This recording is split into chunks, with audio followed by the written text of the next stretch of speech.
नीतीश कुमार जी, तेजस्वी यादव जी क्यों जातिवाद की बात कर रहे हैं? बिहार का उप मुख्यमंत्री सदन में कहते हैं फर्जी वीडियो है। जो अब युवा डिप्टी सीएम है तेजस्वी यादव जी, तमिलनाडु के मुख्यमंत्री की जन्मदिन के बधाई देने जाते हैं और दूसरे दिन से ही बिहारियों की बधाई शुरू हो जाती है। पिटने के लेकर मारपीट शुरू हो जाती है, बिहारियों को भगाया जाता है। नीतीश कुमार जी हो, तेजस्वी यादव जी हो, लालू यादव जी हो, ये कोई नहीं चाहता है कि बिहार में उद्योग लगे।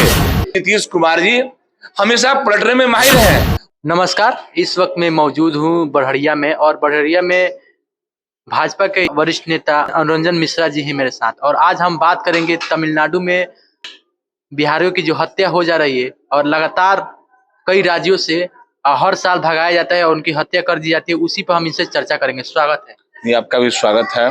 आपको पता होगा कि 2-4 दिन पहले और अभी भी बिहारियों को काटा जा रहा है, उनका बलि चढ़ाया जा रहा है। आखिर ये कब तक होता रहेगा बिहारियों के साथ? देखिए, आजादी के बाद जी बिहार हमेशा पिछड़ा राज्य रहा है, क्योंकि बिहार जो है ज्ञान की धरती है। यह चाणक्य की धरती है, यह सम्राट अशोक की धरती है, यह ज्ञान भूमि है जहाँ भगवान बुद्ध को भी ज्ञान प्राप्त हुआ था। यह लोकतंत्र की जननी है, वह बिहार की धरती। हमेशा बिहार के लोग बिहारीपन के नाम पर पीटे जाते हैं, जबकि बिहार जो है अधिक देश को आईएएस आईपीएस देता है। आज बिहार ही देश को चला रहा है, चाहे अधिकारी के रूप में चलाए, चाहे मजदूर के रूप में चलाए। लेकिन दुर्भाग्य यह है कि भारतवर्ष में किसी राज्य में कोई व्यक्ति कहीं जा सकता है, रह सकता है, रोजी रोटी अपना कमा सकता है, लेकिन बिहार के लोग जब जाते हैं तो हमेशा, चाहे वो तमिलनाडु हो, चाहे केरल हो या महाराष्ट्र हो, हमेशा पीटे जाते हैं। इसका मुख्य कारण यह है कि बिहार की जो राजनीति हो रही है, कभी कांग्रेस की शासनकाल था, उसके बाद लालू जी के शासनकाल आया और उसके बाद नीतीश कुमार जी का शासनकाल आया। और इस शासन कालों में बिहार में रोजगार की बात नहीं हुई, बिहार में शिक्षा की बात नहीं हुई, बिहार में स्वास्थ्य की बात नहीं हुई, बिहार में केवल जातिवाद की बात हुई। केवल जातिवाद पैदा किया गया, जात में जात बना दिया गया। सामान्य वर्ग, पिछड़ा वर्ग, अति पिछड़ा वर्ग, दलित वर्ग, महादलित वर्ग, यानी वर्गों में वर्ग को बनाकर यहाँ केवल राजनीतिक गोटियां सेकने का काम हो रहा है बिहार के अंदर। तो जहां सोचिए, कल्पना कीजिए, कभी इतिहास के पन्नों में हम भी पढ़ेंगे, आप भी पढ़ेंगे, हमारे आने वाली पीढ़ियां पढ़ेगी, जहां बैठे हैं इस विधानसभा क्षेत्र में पचरुखी में चीनी मिल हुआ करता था, सिवान में सूता फैक्ट्री हुआ करता था, बगल के मीरगंज में शराब फैक्ट्री हुआ करता था। कितना समृद्ध था यह सिवान, यह गोपालगंज या सारण का क्षेत्र, यहाँ रोजगार पैदा होता था। और रोजगार को कांग्रेस के शासनकाल में बंद कर दिया गया और लालू जी के शासनकाल में तो रोजगार के बदले में, उद्योग के रोजगार के बदले में रंगदारी उद्योग लग गया, अपहरण उद्योग लग गया। और आज 2005 से पहले जब बिहार में जंगल राज हुआ करता था, जब लोगों की जो है नई गाड़ी पर लोग नहीं चलते थे, उस समय हमारे नेता मानवर अटल बिहारी वाजपेयी ने कहा नया बिहार नीतीश कुमार, और एक एक कार्यकर्ता लग गए। बिहार में परिवर्तन हुआ। जो रोटी थी, हमारे मंत्री नंदकिशोर यादव जी ने रोडें बनवाई, हमारे स्वास्थ्य मंत्री चंद्रमोहन अश्विनी चौबे जी ने, आज के मंगल पांडे जी ने अस्पतालें बनवाई, डॉक्टर की व्यवस्था किया, तमाम शिक्षा में परिवर्तन हुआ। लेकिन नीतीश कुमार जी हमेशा पलटने में माहिर हैं। उस समय चले गए हम लोग के साथ, भारतीय जनता पार्टी के साथ, फिर आ गए जंगल राज के साथ, फिर आ गए भारतीय जनता पार्टी के साथ, और फिर आ गए आज जंगल राज के साथ। आज बिहार के अंदर जो है जंगल राज का फिर से आरंभ हो गया है। कल्पना कीजिए, जिस राज्य का डिप्टी सीएम, जो अब युवा डिप्टी सीएम है तेजस्वी यादव जी, तमिलनाडु के मुख्यमंत्री की जन्मदिन के बधाई देने जाते हैं और दूसरे दिन से ही बिहारियों की बधाई शुरू हो जाती है। पिटने के लेकर मारपीट शुरू हो जाती है, बिहारियों को भगाया जाता है। ये कौन सी राजनीति है? ये कौन सी राजनीति हो रही है बिहारियों के साथ? और बिहार का उप मुख्यमंत्री सदन में कहते हैं फर्जी वीडियो है, बिहारी पिटा रहा है, बिहारियों का दुर्व्यवहार हो रहा है, और बिहार का डिप्टी सीएम कह रहा है कि फर्जी वीडियो है। इसलिए बिहार की दुर्दशा जो है तब सुधरेगी जब बिहार के अंदर जातिवाद की जो जहर घोला जा रहा है, जो जातिवाद की जो है बिया बोई जा रही है, जब तक बिहार के युवा, बिहार के किसान, बिहार के मजदूर, बिहार के महिला, बिहार के हर एक लोग जब तक जगेंगे नहीं, शिक्षित बिहार नहीं होगा, स्वस्थ बिहार नहीं होगा, विकास की बात नहीं होगी। सोचिए, अभी हमारे साथ सरकार थी, हमारी मंत्री थी उद्योग मंत्री सैयद शहनवाज हुसैन साहब। आपने देखा शहनवाज हुसैन जी ने उद्योग को कितना बड़ा विस्तार किया, हर जिले में उद्योग भवन बन गए, बिल्डिंगें बन गई, उद्योग के लिए ऑनलाइन अप्लाई शुरू हो गए, लोगों को लोन मिलना शुरू हो गया, रोजगार के अवसर पैदा होना शुरू हो गए। जब रोजगार के अवसर पैदा होना शुरू हुआ तो नीतीश कुमार जी पलटी मार गए।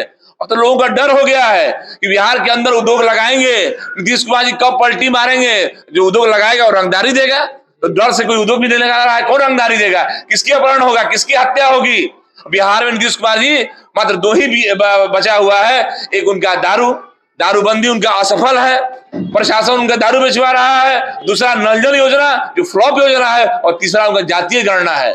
जातीय गणना करके बिहार को गर्त में लाना चाहते हैं। जातीय गणना होनी चाहिए, लेकिन अमीरी गरीबी का भी होना चाहिए कि कौन जात में कितना अमीर है, कितना गरीब है। जो गरीब है उसको रोजगार कैसे मिलेगा, वो ऊपर कैसे उठेगा, इसकी बात नहीं हो रही बिहार के अंदर। यानी बिहार में पलायन तभी रुकेगा जब यहाँ लोग शिक्षित होंगे, जब यहाँ विकास की बात होगी, जब यहाँ उद्योग धंधा लगेगा। और नीतीश कुमार के राज्य में पलायन नहीं रुक सकता है, इसी तरह बिहारी पीटे जाएंगे।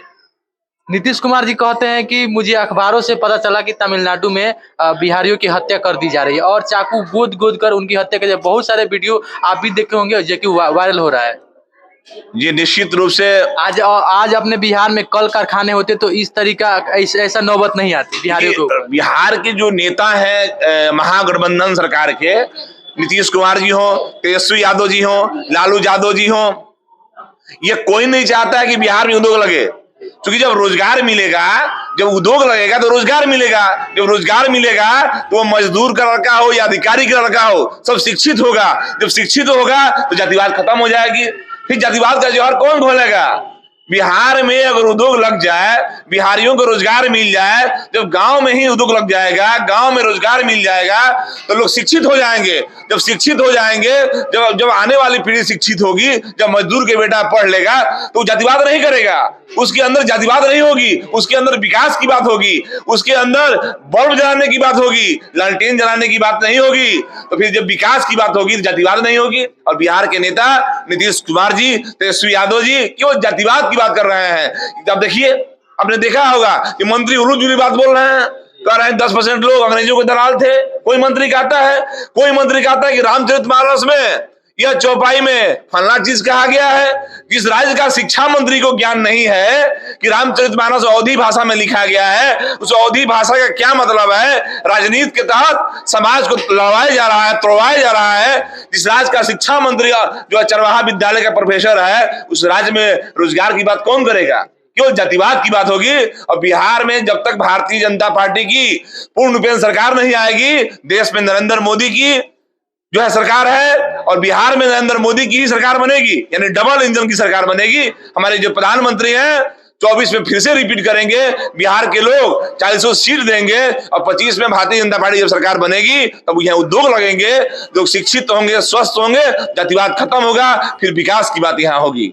अभी आपको पता होगा कि जो बिहार में चीनी मिल, अपने गोपालगंज जिला में जो मीरगंज में चीनी मिल है, उसको मुख्यमंत्री जी आए थे तो वादा करके गए थे कि यहाँ हम जीत कर जाते हैं, यहाँ मेरी सरकार बनती है तो उसको चालू करवाएंगे। लेकिन अभी वो वादे को भुला गए हैं और जो चीनी मिल है वो अब उसको खंडहर में समतल में तब्दील हो चुका है और बीएडा कंपनी उसको ली हुई है और पूरा बाउंड्री बल करके पता ना उसको बेचेगी कि क्या करेगी। देखिए, नीतीश कुमार जी जो कहते हैं वो करते नहीं है। उन्हीं के नेता ललन सिंह जी कभी कहा करते थे कि उनके पेट में दांत है। अभी आप जहां बैठे हैं उसी ब्लॉक में स्टेडियम 2007 में ही माननीय मुख्यमंत्री जी ने शिलान्यास कर दिया। 2007 में, आज 2023 चल रहा है, 16 साल हो गया, आज तो स्टेडियम नहीं बना। तो कल्पना कीजिए, जो स्टेडियम नहीं बना सके वो बिहार में उद्योग क्या लगाएंगे, वो रोजी रोजगार क्या पैदा करेंगे। बस वो तो चाहते हैं कि बिहार के लोग केवल जातिवाद में लड़े, केवल समाज को बांटा जाए। जितना समाज को बांट दिया जाएगा वोट बैंक के लिए, जितने समाज को तोड़ दिया जाएगा उतने मेरा कुर्सी सुरक्षित रहेगा। ये कुर्सी कुमार है, ये समस्या कुमार है। और बिहार के अंदर ये विकास की बात मत कीजिए, बिहार के अंदर इनको यूनिवर्सिटी खोलने की बात मत कीजिए, बिहार के अंदर शिक्षा की बात मत कीजिए, केवल बिहार के अंदर बात कीजिए कि दारू बंद हुआ कि नहीं हुआ। अब दारू तो बंद है नहीं, केवल दारू पर बात कर रहे हैं, केवल जातीय गणना बात कर रहे हैं। आखिर बिहार को कहां ले जाना चाहते हैं, या गौतम बुद्ध की धरती को या चाणक्य की धरती को कहां ले जाना चाहते हैं। आपके चैनल के माध्यम से हम बिहार के नौजवानों से आग्रह करना चाहते हैं कि लोकतंत्र में वोट की ताकत होती है। 2024 में पुनः आप नरेंद्र मोदी को प्रधानमंत्री बनाइए, बिहार को 40 सीट जिताइए। 2025 में पुनः भारतीय जनता पार्टी को सरकार बनाइए, यानी एथी की सरकार, पूर्ण बहुमत की सरकार, जब भाजपा की पूर्ण बहुमत की सरकार बनेगी 24 में और 25 में बिहार में, 24 में लोकसभा में जीत के जाएंगे हमारे एमपी दिल्ली, और 25 में बहुमत के साथ बिहार में केवल भाजपा की सरकार बनेगी, तो बिहार में निश्चित रूप से उद्योग धंधे लगेंगे, रोजगार के अवसर पैदा होंगे। हर साल ये होता है घटना कि बिहारियों को भगाया जाए, कभी गुजरात से, कभी महाराष्ट्र से, कभी तमिलनाडु से, कभी कहीं से, कभी। आखिर ये कब तक चलेगा? जब तक बिहार में रोजगार पैदा नहीं होगा, जब तक बिहार में उद्योग धंधे नहीं लगेंगे, तो बिहार के 13 करोड़ जनता आखिर जाएगी कहाँ? तो आखिर दूसरे राज्यों में पलायन करेगी, विदेशों में पलायन करेगी, या दूसरे राज्य में जाएंगे तो दूसरे राज्य के लोग पीटे जाएंगे। होता ही रहेगा। जब तक हम स्वयं नहीं खड़े होंगे, जब स्वयं अपने पैरों पर नहीं खड़े होंगे, तब तक हम पीटे जाएंगे। यही बिहार के लोगों से आपके चैनल के माध्यम से आग्रह करना चाहते हैं कि अगर बिहार के लोग पीटे नहीं जाएं, बिहार मजबूती से खड़ा हो, तो इसके लिए 2024 में फिर से नरेंद्र मोदी की सरकार दिल्ली में बनानी होगी और 40 सीट उनके झोली में डालना होगा। 2025 में भारतीय जनता पार्टी की पूर्ण बहुमत की सरकार बिहार में बनानी होगी। जब बिहार में 25 में पूर्ण बहुमत सरकार बनेगी और दिल्ली में 24 में नरेंद्र मोदी फिर से प्रधानमंत्री बनेंगे, डबल इंजन की सरकार में उद्योग लगेंगे। जब यह उद्योग लगेंगे तो निश्चित रूप से बिहारियों का पलायन रुकेगा, मजदूरों का पलायन रुकेगा, बिहार में रोजगार मिलेगा, गांव में रोजगार मिलेगा। तो बिहारी जब कहीं जाएंगे नहीं तो पीटे कैसे जाएंगे? इसलिए आपको चैनल से मैं आग्रह करना चाहते हैं कि बिहार के लोग कभी नहीं पीटे जाएंगे जब तक बिहार के अंदर जातिवाद जब खत्म नहीं होगा, विकास की बात नहीं होगी, उद्योग धंधे नहीं लगेंगे।